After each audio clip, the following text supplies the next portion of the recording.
Shalom Aleichem, nous allons aujourd'hui avoir le plaisir ensemble de pouvoir étudier la page même du traité Nedarim. Nous avions vu au verso de la page Lamed Tet, à la deuxième grande ligne, une braïta qui nous rapportait, tu sais, la mitzvah de Bikur Cholim, aller voir un malade, elle n'a shiur, elle n'a pas de limite. Qu'est-ce que ça veut dire? Rav Yosef voulait comprendre comme quoi en shiur l'esrara, son salaire n'a pas de shiur, n'a pas de mesure, il est apparemment très grand. Sur ce, Abaye lui a dit, tu sais, toutes les mitzvot de la Torah, elles n'aiment shiur, elles n'ont pas de limite. On avait rapporté également l'enseignement de Rav Dessler qui nous disait que le plaisir, le profit que l'on peut avoir d'une mitzvah dans le monde futur, ne serait-ce qu'un instant, est plus grand, plus important que tous les plaisirs qui ont eu lieu depuis la création du monde. En tout cas, Abaye a repoussé l'enseignement de Rav Yosef, et par la suite, la Gemara nous a rapporté deux manières d'expliquer El Nashiur. Soit El Nashiur B, Kamut, à savoir, nous dit Rava, on peut aller voir une personne qui est malade, même 100 fois dans la journée, à condition bien sûr de ne pas la déranger, et quoi qu'il arrive, à chaque fois, de nouveau, on refait une mitzvah, c'est une mitzvah de Gimilut Rasadim. Abaye expliquait de manière différente, même un grand, même un Gadolador par exemple, à la mitzvah de faire Bikur Cholim, d'aller voir ne serait-ce qu'un katan, quelqu'un de simple, un enfant par exemple. Nous avions également rapporté que la mitzvah de Bikur Cholim retire 1/60 de la souffrance du malade selon certains, de la maladie de la personne selon d'autres. C'est-à-dire que si jamais il y a 60 personnes qui viendraient le voir, voulait dire la Gemara, alors forcément le malade se relèvera. Finalement, nous avions dit que non, à savoir la première personne qui fait Bikur Cholim retire 1/60 de la maladie, l'autre personne qui vient par la suite retire 1/60 de ce qui reste de la maladie, et ainsi de suite. Et on a dit que c'est uniquement Ben Gilo, à savoir un Ben Gilo, une personne qui a le même âge selon certains Mefarshim. Le Meiri, comme ça va expliquer. D'autres disent Ben Gilo, c'est-à-dire qui est né sous les mêmes astres que la personne qui est malade, c'est la raison pour laquelle il pourra, par là même, en venant le voir, le guérir. C'est-à-dire que puisqu'ils sont du même astre, apparemment, ils ont un lien particulier entre les deux qui fait que la maladie peut passer de l'un vers l'autre. Attention, l'autre ne sera pas malade, comme ça nous dit le Ben Ishraï, simplement il l'aidera à ce que le malade puisse retirer de lui-même cette maladie-là. Puisqu'on parle de Bikur Cholim, alors nous allons continuer, nous enseigne la Gemara. Rav Chelbo, Chalash, une fois Rav Chelbo était tombé malade. Nafak, Ichriz, Rav Kana. Alors Rav Kana, Nafak, il est sorti et Ichriz, il a publié, il a dit à tout le monde, attention, Rav Chelbo est malade, Rav Chelbo, Baïch. Et nous dit la Gemara, Lo Ika Dekate. Personne n'est venu le voir, personne n'a fait la mitzvah de Bikur Cholim, n'est venu voir Rav Chelbo. Comment est-ce possible une telle chose? Par la suite, Amar Leou, il leur a dit, Loka Chayama Se Betalmid Echad Mitalmidei Rabbi Akiva, n'est-ce pas qu'il y a eu une fois un cas avec un des élèves, parmi les nombreux élèves de Rabbi Akiva, cet élève-là est tombé malade chez Chala. Nous dit la Gemara, Lo Nichnasu Chachamim Levakro, tous les Chachamim ne sont pas partis le voir pour faire Bikur Cholim, et spécialement Rabbi Akiva, lui, s'est levé et est parti le voir, a fait Bikur Cholim, Venirnaz Rabbi Akiva Levakro. Et nous dit la Gemara ou Bishvil, chez Kibedo, du fait qu'il est balayé dans la chambre du malade, Veripso, et également il lui a nettoyé cette chambre-là, alors il lui a redonné la vie, il l'a guéri. Chaya, comme ça nous enseigne la Gemara. Quelle est la réaction du malade? Amarle Ribi et Chayetani, tu m'as fait revivre du fait que tu es venu me voir, que tu aies nettoyé ma chambre. On sait que dans une chambre qui est sale, qui est mal arrangée, alors c'est très dur de guérir une chambre qui est bien arrangée. En général, ça peut beaucoup aider pour qu'on puisse se lever de la maladie.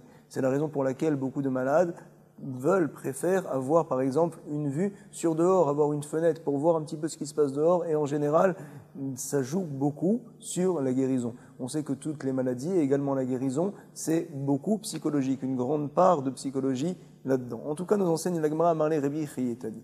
Qu'est-ce qu'a fait Rabbi Akiva? Nous enseigne la Gemara Yatsa Rabbi Akiva Vedarash. Il est sorti et tout de suite il a fait une dracha.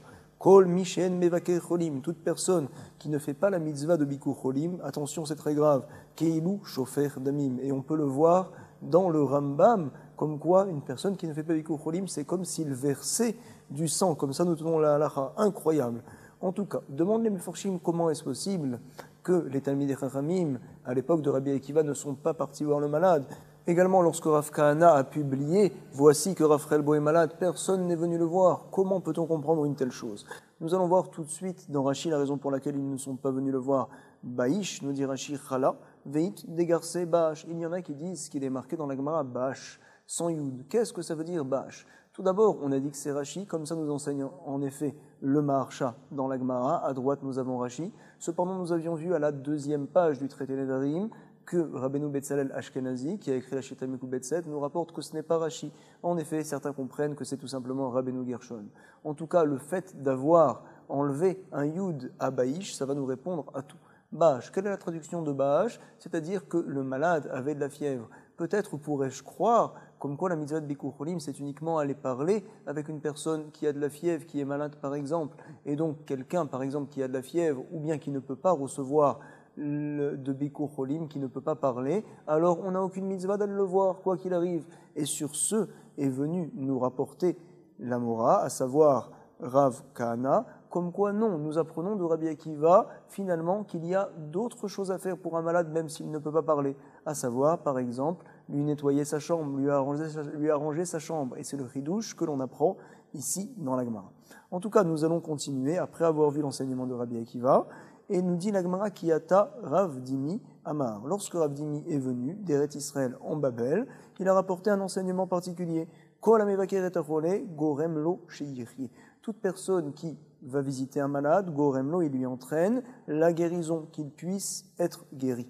Vekol she'eno mevaker et achole, toute personne par contre qui ne va pas voir un malade, il entraîne qu'il meure, goremlo sheyamut. Et sur ce, la Gemara nous dit, maïgrama. Comment se fait-il que tu dises qu'il entraîne qu'il meurt? Apparemment, la Gemara ici ne voulait pas expliquer, comme avait dit Rabbi Akiva plus haut, qu'il entraîne que le sang du malade soit déversé. Non, la Gemara va expliquer ça différemment. Ilema, peut-être me diras-tu, Kola mevaker et achole mevakesh alav rachamim sheyichye. Tout simplement, va nous enseigner Rav Dimi, toute personne qui va voir un malade, par la suite, demande rachamim, il demande miséricorde à ce que le malade guérisse en effet. Par contre, Vekol She'en Mevaker et Achole, toute personne qui ne va pas le voir, alors Mevakesh Alav Rachamim Sheyamut. Forcément, il demande miséricorde que la personne vienne à mourir. Pourquoi disent les Mefarshim et le Maharsha? Je pourrais penser qu'une personne qui ne fait pas Bikur Cholim, ça veut dire qu'il déteste le malade. Et donc, il prie quelque part, au fond de lui, pour que cette personne-là vienne à mourir. Et c'est ce que viendrait nous enseigner Rav Dimi. Ce n'est pas possible, nous dit la Gemara, en aucun cas nous ne pouvons dire une telle chose. C'est vrai peut-être qu'il ne l'aime pas beaucoup, mais à quel écart qu'il vienne à prier pour qu'il meure? Non, nous n'allons pas nous dire une telle chose. Tout d'abord, nous allons relire les paroles de Rav Dimi. Kiyata Rav Dimi nous enseigne la Gemara à la 7e ligne, du recto à la page même. Amar, kol hamevaker et achole, toute personne qui va voir un malade, goremlo sheyichye, il entraîne qu'il puisse vivre. Vekol she'eno mevaker et achole goremlo sheyamut, tout celui qui ne va pas le voir quand il est malade, il lui entraîne de mourir par la suite. Et nous dit la Gemara Maïgrama, comment entraîne-t-il une telle chose? Peut-être me diras-tu, il est ma. Toute personne qui va voir le malade demande miséricorde à Akadosh Baruch Hu pour qu'il puisse vivre par la suite. C'est donc une partie de la mitzvah de Bikur Cholim, comme on le sait. Quand on quitte le malade, on se doit par la suite de prier pour lui, pour qu'il ait la refoua chez les mains.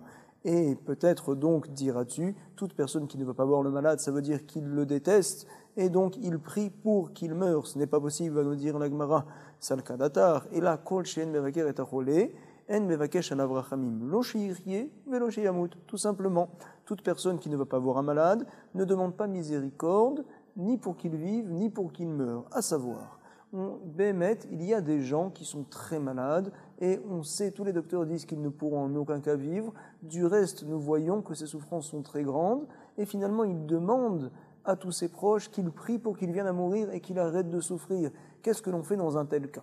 La Gemara ici tend à tenir que l'on se doit de prier pour qu'il meure effectivement. Quand nous voyons dans la halakha, il est rapporté selon certains poskim que c'est vrai que c'est possible de faire une telle chose, mais uniquement pour des gens qui ne sont pas proches du malade. Par contre, des proches du malade, ils n'ont pas à faire une telle chose, à prier pour que le malade vienne à mourir, même si le malade le demande. En tout cas, nous allons mettre ça entre parenthèses. Nous voyons dans la Gemara pour l'instant que même une petite ana, un petit profit que je pourrais faire si jamais j'étais allé voir le malade, prier par la suite pour qu'il vienne à mourir, pour qu'il arrête de souffrir, ça je ne le ferai pas puisque finalement je ne suis pas allé le voir, donc je ne me suis pas intéressé à son cas. C'est ce que la Gemara vient nous dire, comme ça nous avons expliqué l'enseignement de Rav Dimi. Nous allons relire ça dans les mots, et là, Kol she'en mevaker et achole, tout celui qui ne va pas voir le malade, en mevakesh alav rachamim lo sheyichye velo sheyamut, il ne demande ni miséricorde pour qu'il vive, il ne demande pas également miséricorde pour qu'il viennent à mourir. Comme ça nous rapporte la Gemara. Rava, Yoma Kadama, Dechalish, Amar Lehon, Lotiglu, Le Inish, Delo Litra Mazale. Incroyable. On sait que Brit Kruta Lasfataim, ce qui sort de la bouche des gens en général, cette chose-là peut avoir une metsiout, peut être créée. Si quelqu'un dit par exemple tout le temps je suis malade, il risque fortement de devenir malade. Il y a beaucoup de choses qui entraînent une metsiout particulière, même si on ne le sent pas, même si on ne le voit pas, mais comme ça nous enseigne Chazal. Par exemple, il est marqué dans Chovot Alevavot, toute personne qui a peur de telle et telle chose, ces choses-là risquent physiquement de venir à lui beaucoup plus rapidement. C'est donc une xéra qu'a fait Akadosh Baruch Hu lorsqu'il a créé le monde. Voici comment marche le monde. Ici aussi également, Brit Kruta Lasfataim, lorsque l'on parle, ça peut entraîner certaines situations. Donc Rava, quand il est tombé malade, au départ, il ne voulait pas dévoiler la chose à tout le monde pour ne pas que les gens commencent à dire « Ah, Rava est malade », ça va donc aggraver son cas. Comme ça nous dit la Gemara. Rava, Yoma Kadama, le premier jour où il est tombé malade, Dechalish, Amar Lehon, Lo Tiglu Leinish, Delo Litra Mazale. Il a dit à tout le monde, à tous les gens qui étaient proches de lui, ne dévoilez pas les niches aux gens de la ville, Delo Litra Mazale, pour ne pas que son mazal soit touché par les paroles des gens de la ville. Mikan Veilar, par la suite, tout le monde savait de toute manière qu'il était malade, c'était aussi une chose qui était bien ancrée, qui était connue par tout le monde. Alors il a dit au contraire, allez publier que je suis malade. Amar Léon Poukou, sortez vers Rizou et allez dévoiler au chouk, par exemple, au marché, des cols, des sageli, lire des lits. Pourquoi? Je veux que toute personne qui me déteste, des sageli, lire des lits. Alors viennent à rigoler, viennent à prendre du plaisir. Bin Paul oivecha altismar, nous dit le pasouk. Et lorsque l'on rigole, chazve shalom, lorsqu'un ennemi est malade, alors Akadosh Baruch Hu risque de dire, Bezrat Hashem, ça y est, le malade, on va le relever, et finalement nous allons ouvrir le dossier de la personne qui rigole, au contraire. Également, disent les Mefarshim, du fait que le malade voit que tout le monde rigole, que beaucoup de gens qui ne l'aiment pas rigolent du fait qu'il soit malade, ça lui entraîne une souffrance telle que c'est mechaper, ça lui nettoie, c'est avérote. Et on verra par la suite qu'un malade peut se relever de sa maladie uniquement lorsque sont effacées toutes ses avérotes, toutes ses fautes. Pourquoi? Du reste, rapporte les Mefarshim, parce qu'une personne qui est malade, par la teva, par la nature même, il a du mal en général à se lever de cette maladie-là. Donc on a besoin de quelque chose, on va dire, on a besoin que soit recréé sa nature, son corps, et comment son corps va être entre guillemets recréé lorsqu'il sera quelque part ketinok shenolad, comme un enfant qui vient de naître, à savoir toutes ses fautes seront effacées. Donc ça peut être aussi quelque chose d'intéressant, quelqu'un qui n'est pas encore marié, lorsqu'il est malade, peut-être que s'il se mariera, alors sa maladie partira. On sait que tout khatan, bien sûr, lorsqu'il se marie, toutes ses fautes sont effacées. C'est la raison pour laquelle beaucoup de khatanim ont l'habitude de jeûner, chez les Ashkenazim, chez les Sfaradim également. En tout cas, nous dit la Gemara, dirtiv, ou bin pol oivecha altismar, vechoulé. Et nous dit la Gemara, vederachim li, livré alay rachme, je veux, dit Rava, que vous alliez dévoiler à tout le chouk, à tous les gens du marché, comme quoi je suis malade, pour que les gens qui sont merachem envers moi, qui m'aiment, viendront à prier, et donc je risque d'avoir la refoua shlema. Puisqu'on parle de Bikur Cholim, nous allons voir un nouvel enseignement, 9 lignes avant la fin des petites lignes, au recto de la page même. Amarav, Kolam Evakeret Acholé, toute personne qui va voir un malade, Akadosh Baruch Hu va le sauver de l'enfer, tout simplement, Nitzol Midina Shel Geinom. D'où apprend-on ça?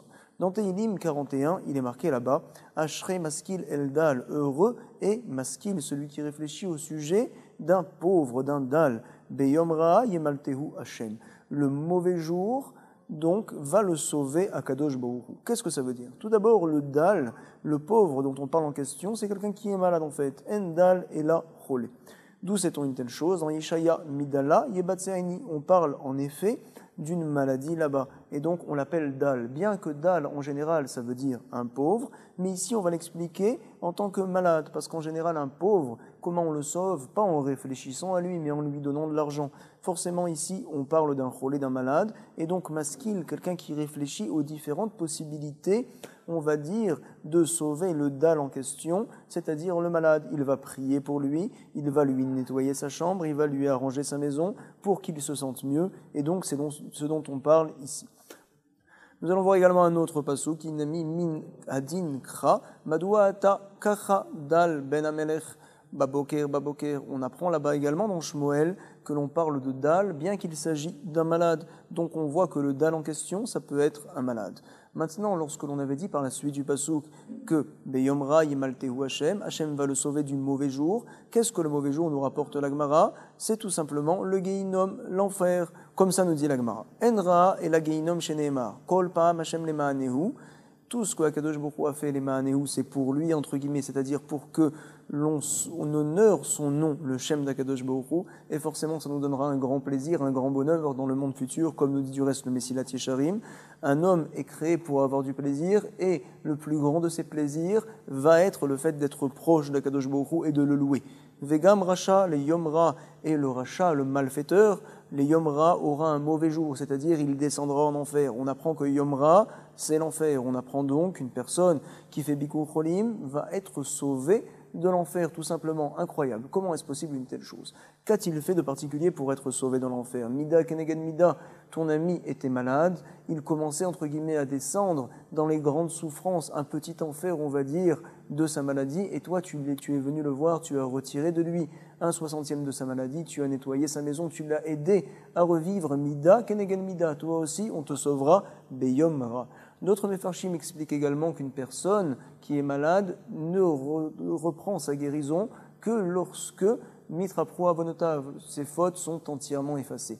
Alors, ça veut dire quoi? Que finalement, lorsque moi, je vais le voir et je vais l'aider à se relever de sa maladie, à effacer ses fautes, alors Mida Kemnegen Mida aussi, Hachem va me nettoyer de mes fautes et va me sauver du Gehinam.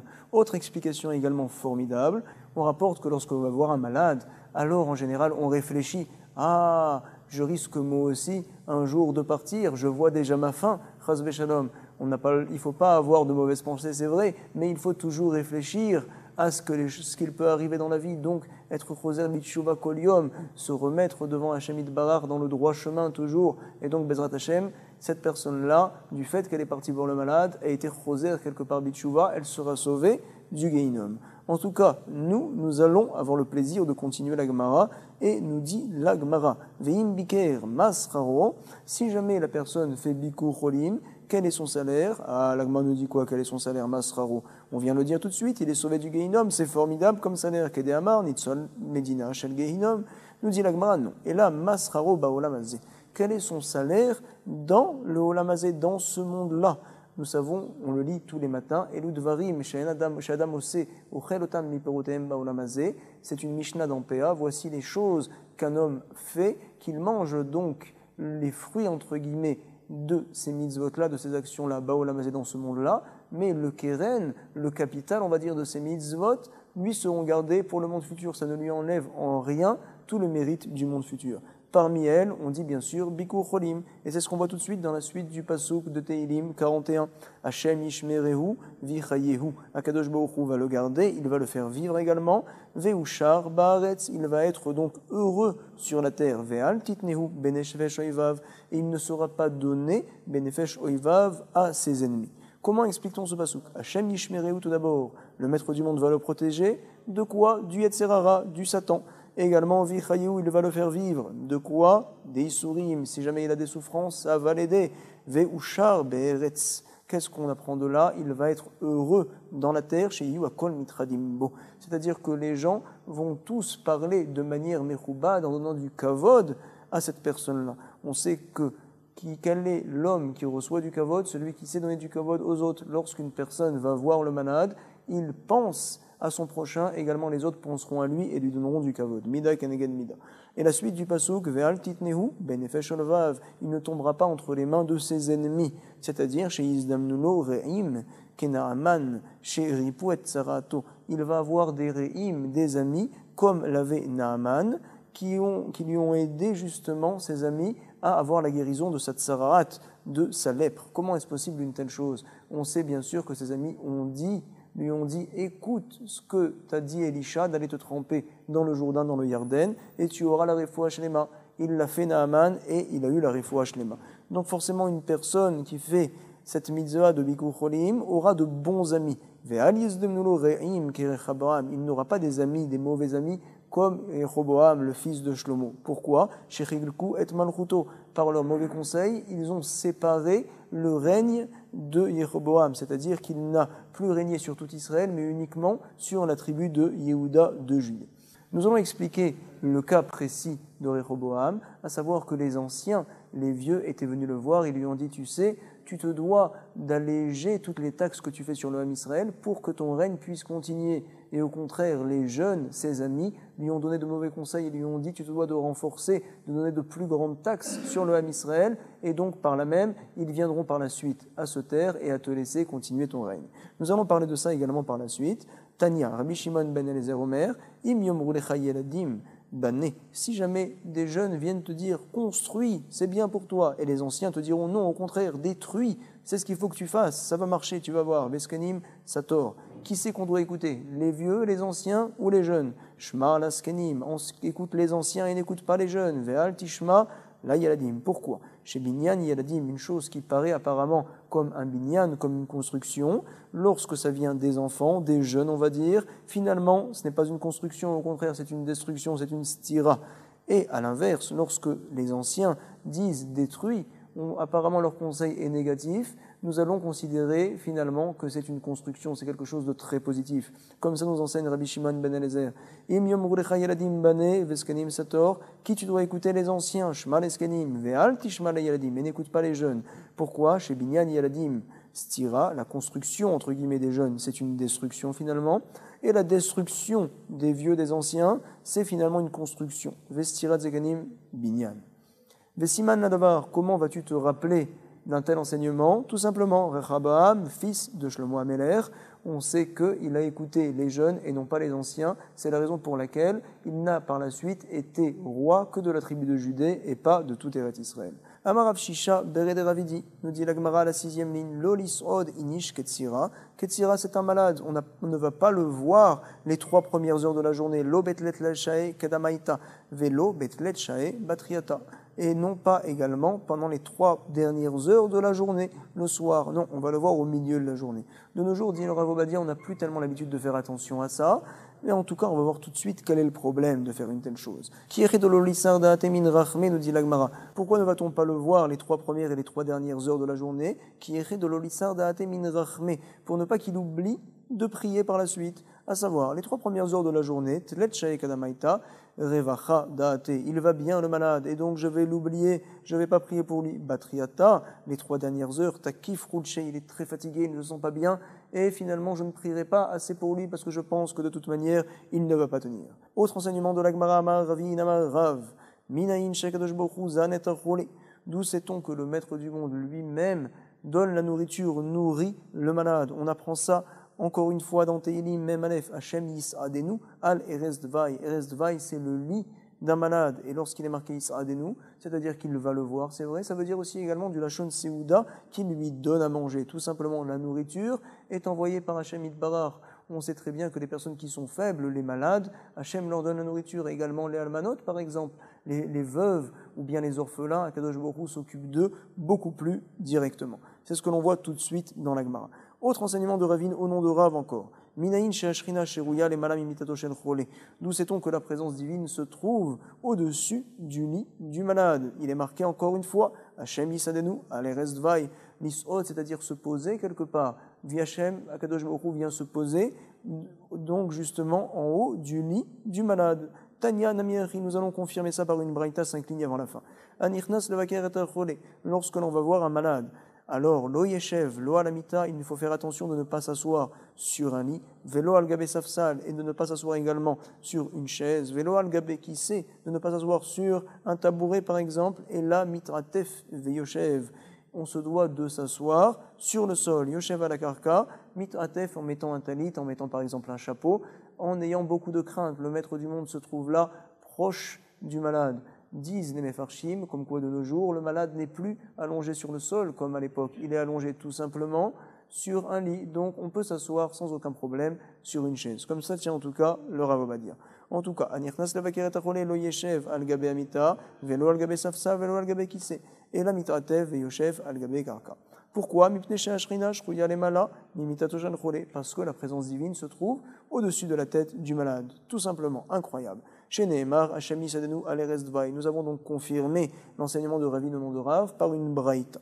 Nous sommes donc 3 lignes avant la fin du recto de la page même. Nous allons voir un autre enseignement de Ravin au nom de Rav. On va parler cette fois de pureté. Comment on se doit de se purifier en se trempant au mikvé. Il est marqué dans Bereshit, dans le premier Pérec, le 10e pasuk, où les mikvé amayim karayamim makadosh baruchu a créé les eaux d'une part, par la suite il les a regroupées, ou les mikvé amayim. Comment il les a appelés? Yamim. On apprend qu'un point d'eau, ça s'appelle les mikvé.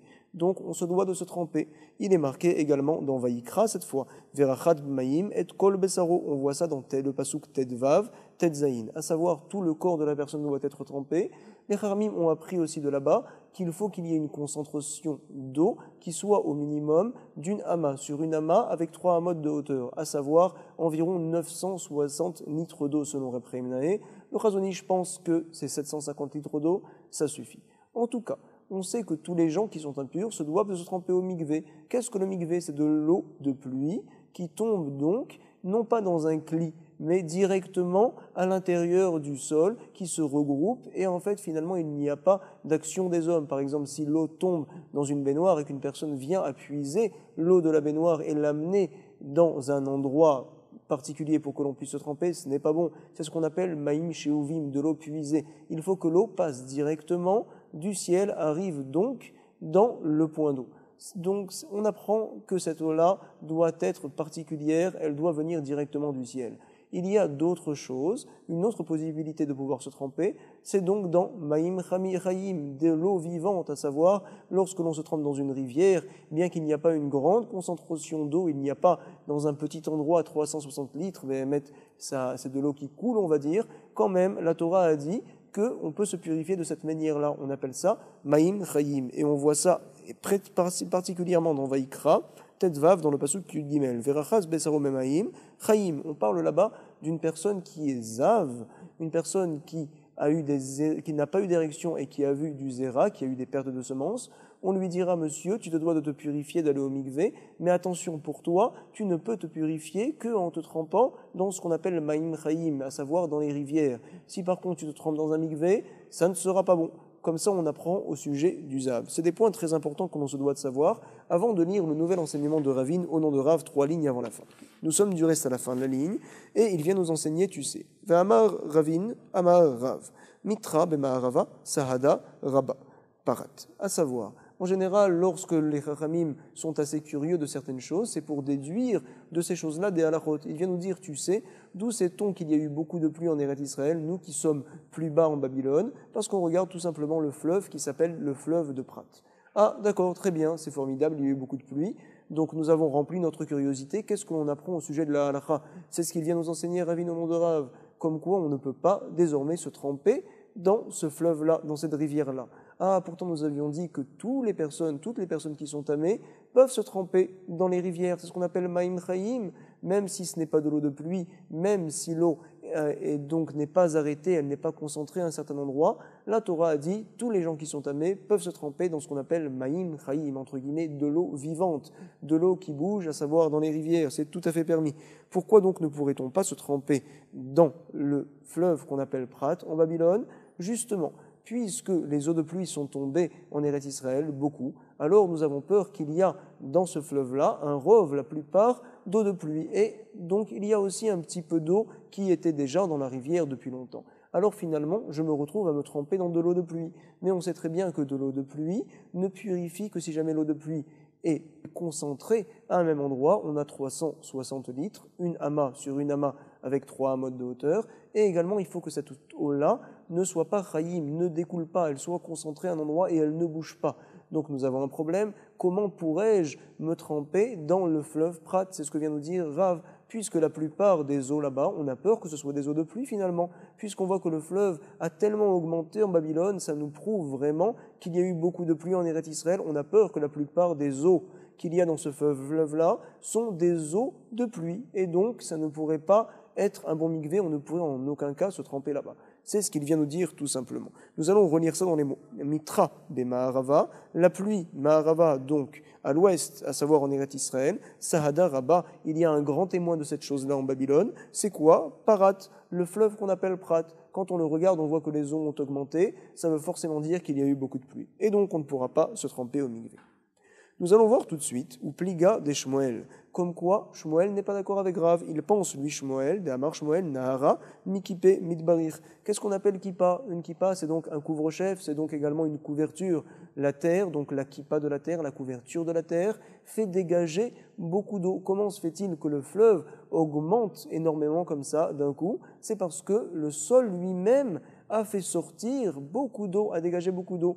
Donc, Béhémet, on ne craint pas qu'il y ait un rove de pluie dans ce fleuve-là. Pourquoi? Parce que finalement, ces eaux-là sont sorties du sol. On voit précisément dans le traité Ta'anit, à 2 endroits, comme quoi lorsqu'il y a un téphar d'eau qui tombe, c'est-à-dire lorsqu'il y a une pluie qui fait en sorte qu'il y ait 10 cm d'eau sur le sol, par exemple, alors en échange, le sol également fait ressortir, dégage 20 cm d'eau. Lorsqu'il y a un téphar qui provient milémala, il y a 2 tfachim qui viennent en échange milémata et donc qui remplissent le sol d'eau. Finalement, on n'a aucune peur puisque bien qu'il y ait eu beaucoup de pluie dans le fleuve, mais le fleuve lui-même, le sol du fleuve, on va dire, la kippa du fleuve, a dégagé encore plus d'eau. Donc on ne craint rien, on pourra se tremper. Comme ça nous enseigne Shmuel. Que pense Rav, puisque finalement nous avons cette Gemara-là dans le traité Ta'anit qu'on revoit plusieurs fois? Peut-être pense-t-il que les pluies peuvent tomber à un certain moment et que juste bien plus tard, peut-être 1 mois, 2 mois par la suite, alors le sol également va dégager de l'eau. Mais peut-être que ça ne serait pas au même moment, donc Béhémet, nous avons à craindre.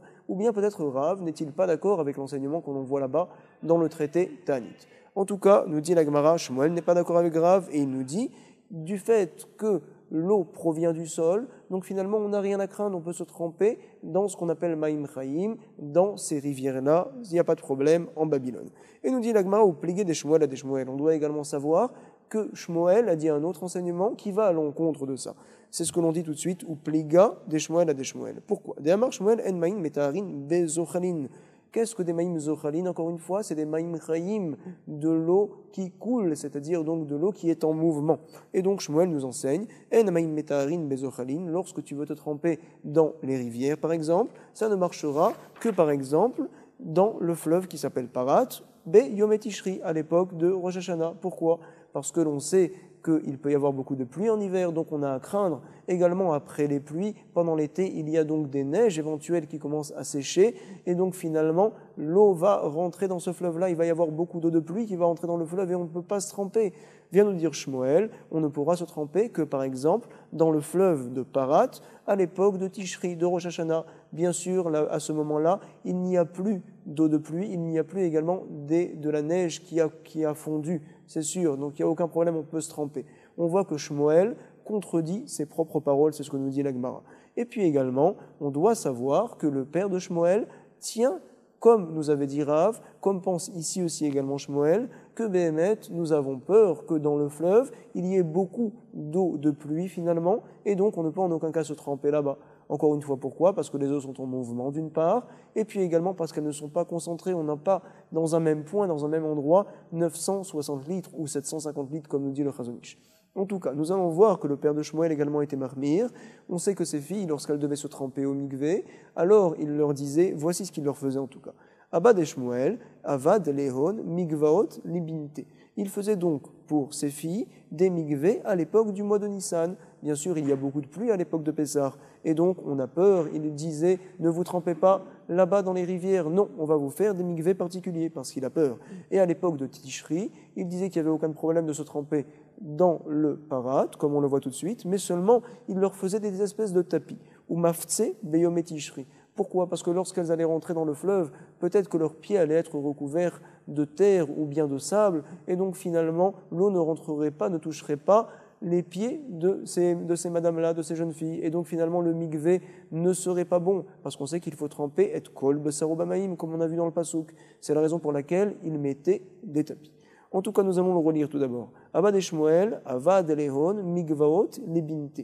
Il leur a fait donc les binté pour ses filles, des Mikvaot pour l'époque de Pessah, Beyom Nissan, ou Maftse, Beyom Tishri. Et il leur mettait des tapis à l'intérieur du Nahar Perat, à l'intérieur du fleuve, à l'intérieur de la rivière, à l'époque de Tishri, parce qu'il n'y a rien à craindre. Comme ça nous enseigne l'Agmara. Puisque l'on rapporte encore des enseignements de Ravine au nom de Rav, on va voir cette fois, au milieu du verso de la page même, à la 3e ligne, aux 2 points, un autre enseignement. Nous allons rapporter cette fois un pasouk dans Yechesquiel. Amar Rabbi Ami, Abar Rav. Certains disent, Behemet, comme on vient d'expliquer, que ce n'est pas Rabbi Ami qui parle ici, c'est Ravine. C'est la raison pour laquelle on rapporte ça. Maïdirtiv, que veut dire le pasouk dans Yechesquiel? Yechesquiel a prévenu le Ham Israël, attention, vous savez que bientôt vous allez partir en galoute. Vous allez donc partir en exil, donc vous devrez préparer des kélim pour pouvoir partir. Par exemple, préparer des espèces de soucoupes, des espèces de bols, pour que vous puissiez pétrir la pâte dans ces bols-là. Le Ham Israël, malheureusement, n'a pas écouté Yechesquiel, ils sont partis tout de suite en Babylone, ils ont été exilés très rapidement, et finalement ils se sont retrouvés là-bas, sans avoir les outils, les ustensiles nécessaires qu'ils avaient besoin. Et donc lorsqu'ils pétrissaient la pâte, ils le faisaient sur le sol, leur pain était rempli de pierres parce qu'ils n'ont pas écouté le Navi Yechesquiel. On va voir tout de suite. Amar Rabbi Ami Amar Rav, nous avons donc corrigé. Amar Ravin Amar Rav. Maïdirtiv, que veut dire le pasuk dans Yechesquiel? Ve'ata ben Adam, et toi ben Adam, qu'est-ce que tu dois faire à Selecha Kligola? Qu'est-ce que ça veut dire un kligola? Apparemment un kli pour des utilisations essentielles pour partir en galoute, en refuge, en exil, on va dire. C'est quoi? Zouner, vekeara. Tout simplement, tu te dois de prendre avec toi un air, une lumière. Béhémet, c'est une chose qu'on a vraiment besoin tout le temps. On sait que le nerf, c'est le shalom bayit. Quand on n'a pas de lumière à la maison, on se cogne contre les murs. Chas shalom, c'est la raison pour laquelle on a la mitzvah de adlakat ner Shabbat. Et on sait également que sans nerf, le soir, on ne peut pas étudier. La Torah, on l'acquit le jour, bien sûr, mais également la nuit. Lorsqu'ils partiront en refuge, lorsqu'ils partiront en galoute, alors ils se devront d'apporter un air pour continuer à étudier la Torah et pour donc remplir leurs besoins essentiels, nous dit la Gemara. Et prenez aussi également des assiettes, par exemple, Kehara, pour que vous puissiez pétrir la pâte, Veshatiyar, et des pots de bêtes pour pouvoir vous asseoir dessus, pour pouvoir manger également dessus. Becho Serkol. Nous allons voir également dans Dvarim, cette fois dans le Deutéronome, les malédictions que donne Akadosh Baruch Hu à Israël si jamais ils n'accomplissent pas la Torah. Comme ça vient enseigner Moshe Rabbeinu. Il est marqué 2 fois Becho Serkol dans 2 psukim différents. C'est-à-dire, vous allez être plus tard, si vous ne faites pas la volonté d'Hachem, Becho Serkol sans rien. Comment est-ce possible de comprendre un tel passouk du fait qu'il est marqué dans la Torah déjà qu'on n'aura pas à manger, on n'aura pas à boire, on n'aura pas d'habits, betsama ou berav ou be'erum, c'est-à-dire que vous n'aurez pas de begadim. Puisque tu me dis bechoserkol que je n'aurai rien, donc je comprends tout à fait que je serai affamé, que je serai assoiffé, que je n'aurai pas d'habits. Forcément, le passouk bechoserkol vient nous apprendre ici qu'il va nous manquer également une autre chose qui est essentielle, qu'on a besoin en règle générale partout où l'on est. Et donc, vient nous expliquer Rabbi Ami au nom de Rav, et d'autres disent encore Ravine au nom de Rav, Belo ner ou Belo shulchan, on parle là-bas de ner, de lumière, ou Belo shulchan, tu n'auras pas également de table pour manger. Et ça fait partie des malédictions qu'a rapporté Moshe Rabbeinu dans Dvarim. Rav Friza n'est pas d'accord, il explique le pasuk Bechoser Kol de manière différente. De quoi parle-t-on? D'une chose très importante. On parle d'une femme, à savoir, lorsque vous partirez en refuge, en galoute, en exil, alors vous n'aurez pas de femme, chas v'shalom, vous serez donc séparés. Comme ça nous enseigne Rav Friza. Rav Friza Amar Beloisha. Incroyable. Messieurs les célibataires, vous pouvez voir tout de suite dans le traité Yabamot, à la page Samer Bet 62, au verso de la page, un enseignement incroyable. 3e grande ligne. Il est marqué là-bas, Amar Rav Hanilai. Kol Adam Shen Loisha. Toute personne qui n'a pas de femme, qui n'est pas mariée. Shaoui Belo Simcha, il n'a pas de vrai bonheur, Belo Bracha, il n'a pas de bénédiction, Belo Tova, il n'a pas de bonté, il n'est pas bien dans sa peau, on va dire. Par la suite, l'Emra apporte des psukim et nous dit également, tu sais, en Eretz Israël, il rajoute Bemaharava, Amre, nous sommes donc à la 6e, parmi les moyennes lignes, on va dire, Belo Torah, Belo Choma, Behemet, il n'a pas également de Torah réellement, la Torah ne rentre pas en lui forcément lorsqu'il n'est pas marié, lorsqu'il est célibataire, disent beaucoup de Talmidei Chachamim, comme quoi, tant qu'on n'est pas marié, on apprend comment étudier. Lorsqu'on est marié, on étudie réellement, profondément. En tout cas, nous savons ici qu'il n'a pas de Torah, et également pas de Choma, il n'a pas de barrière, il n'est pas délimité. En tout cas, nous allons voir également dans le traité Kiddushin, à la page Kaftet, au verso de la page, et comme ça nous enseigne le Ayun Yaakov, que Rav Rizda, ce qu'il vient de nous dire ici, il va selon sa chita, selon sa manière de voir. Effectivement, Rav Rizda nous a enseigné, tu sais, moi je me suis marié à l'âge de 16 ans, tout simplement. Nous allons tout d'abord lire la Gemara, là-bas au verso de la page Kaftet, 5 lignes avant la fin, il est marqué, tu sais, Ben Esrim Shana Velona Saisha, une personne qui a 20 ans, un jeune, et il ne s'est pas encore marié, Kol Yamav Be'avera, tous ses jours sont Be'avera. Il y a des Issourim, bien sûr, il aura du mal à se retenir d'avoir des mauvaises pensées, de penser à des choses interdites, et on sait que c'est un Issour Minatora, l'Otatoru Achare Levafrem V'Achare Nechem. Toute personne qui a une mauvaise pensée et qui ne la repousse pas de son esprit tout de suite, fait en effet le Issour de l'Otatoru. En tout cas, nous rapporte la Gemara Ben Esrim Shana Velona Saisha Kol Yamav Be'avera. Ah, nous dit la Gemara Be'avera Salkalatar, et l'Aema Kol Yamav Be'iru Ravera. Il a donc des pensées de Issour. Amar Rava, Vechen Tana de Berabi Ishmael, At Kafshana, Yoshev Akadosh Baruch Hu, Metzapel Adam, Matai Yisa Isha. Jusqu'à 20 ans, Akadosh Baruch Hu est entre guillemets assis et il attend quand est-ce qu'un tel va se marier. Kivan chez Igiakaf, lorsque la personne est arrivée à 20 ans et qu'il ne s'est pas marié, Velonasa, Omer Tifar Atzmotav, il dit donc à Kadosh Baruch Hu des mots très durs, que ses os viennent à gonfler Tifar Atzmotav, c'est-à-dire c'est une entre guillemets malédiction. De nos jours, on doit savoir que les Chachamim pensent plus que l'on se doit d'étudier la Torah tout d'abord et ensuite de se marier. Un Bachou Yeshiva en effet qui arrive à se concentrer bien qu'il n'est pas marié, alors qu'il se remplisse de Torah même s'il dépasse les 20 ans, et par la suite il se devra de se marier. On tient à la racha que de nos jours, nous ne pouvons plus faire comme Ben Azaï, qui lui avait tellement d'amour pour la Torah qu'il a décidé de ne pas se marier pour être tout le temps plongé dans la Torah. Nous ne sommes pas à ce degré-là. En tout cas, nous dit la Gemara 12 lignes avant la fin du verso de la page Kaftet, au début de la ligne, l'ilmot Torah, Velisaïcha, comme ça nous dit la Braïta. Tout d'abord, on étudie la Torah et ensuite on se marie. De nos jours, on a besoin de connaître la Torah. Les jeunes ont besoin de se remplir tout d'abord et par la suite, ils se marient. En tout cas, ne tirez pas de halachot selon ce qu'on vient de voir. Il faut toujours aller demander au Rav quand est-ce qu'on se marie, quand est-ce qu'on se marie pas et surtout chercher une fille qui soit bien. Et nous voyons donc à l'avant-dernière ligne du verso de la page Kaftet ce que vient nous dire Rav Rizda. Hai Adifna Mechavrei. Moi, sachez que je suis mieux que mes amis. À savoir, j'ai fait quelque chose de formidable. Dena Sivna Beshitsar. Je me suis marié à l'âge de 16 ans. Et donc, j'ai réussi à écraser, on va dire quelque part, mon Satan, mon Yetzerara. Et il nous dit, Rav Rizda, tu sais, Vei Avena Sivna Be'arbissar. Si jamais je m'étais marié avant les 16 ans, quand j'avais 14 ans, Have Amina les Satan, j'aurais dit aux forces du mal, on va dire, Gira Be'ener, tiens, prends cette flèche dans tes yeux, c'est-à-dire j'ai fait la shrita, j'ai abattu le Satan, le Yetzerara, du fait que je me suis marié si tôt. Si je m'étais marié à 14 ans, j'aurais abattu le Yetzerara. Comme ça, tiens Rav Rizda. C'est la raison pour laquelle il nous dit ici, c'est quoi Bechoser Kol? Comme ça, on sait une Yaakov. Une chose essentielle à l'homme, c'est une femme, bien sûr. Messieurs, ceux qui sont célibataires en tout cas, il faut donc se marier. Il y a donc des Mefarshim qui rapportent également que tout ce dont on parle ici, c'est une personne qui a du Shlom Bayit à la maison, où tout va bien. Mais quelqu'un qui a de gros problèmes à la maison où il n'y a pas de Shlom Bayit, alors la Torah qui les aurait, la Simcha qui les aurait, la Tova qui les aurait, tout ça, il le met un petit peu de côté, il l'a pas vraiment. Comme ça rapporte les Mefarshim Bezrat Hashem, qu'on puisse être mitrazek dans le Shalom Bayit. C'est pas uniquement d'allumer les nérotes à Shabbat qui rapporte le Shalom Bayit, c'est également donc toute la semaine. On sait que la maison est considérée comme un Mishkan quelque part. Il y a là-bas la présence divine, non pas moins. On sait que les Gdolim, par exemple le Rav Auerbach, lorsqu'il rentrait à la maison, il a rangé sa cravate, il a rangé sa chemise, parce que maintenant il rentre à la maison. C'est le moment d'apporter du shalom à la maison et d'être mechoubad, de recevoir la shrina. En tout cas, nous enseigne Rav Rizda, on le reprend. Amar Beloisha. Rav Shechet explique ça différemment. Comment comprend-on Bechoser Kol, Belo Shamash? Donc c'est-à-dire vous n'aurez pas de serviteur, tout simplement. Lorsque vous partirez en Galoute, en Babylone, vous n'aurez pas de serviteur. Les Mefarshim demandent comment est-ce possible une telle chose. Ce n'est pas quelque chose d'essentiel d'avoir un serviteur. D'autres veulent expliquer par cette question-là qu'ici on ne parle pas de shamash, on parle tout simplement de shemesh, de soleil. On sait que Rav Shechet était sagenahor, entre guillemets, il avait trop de vue, on va dire il était aveugle.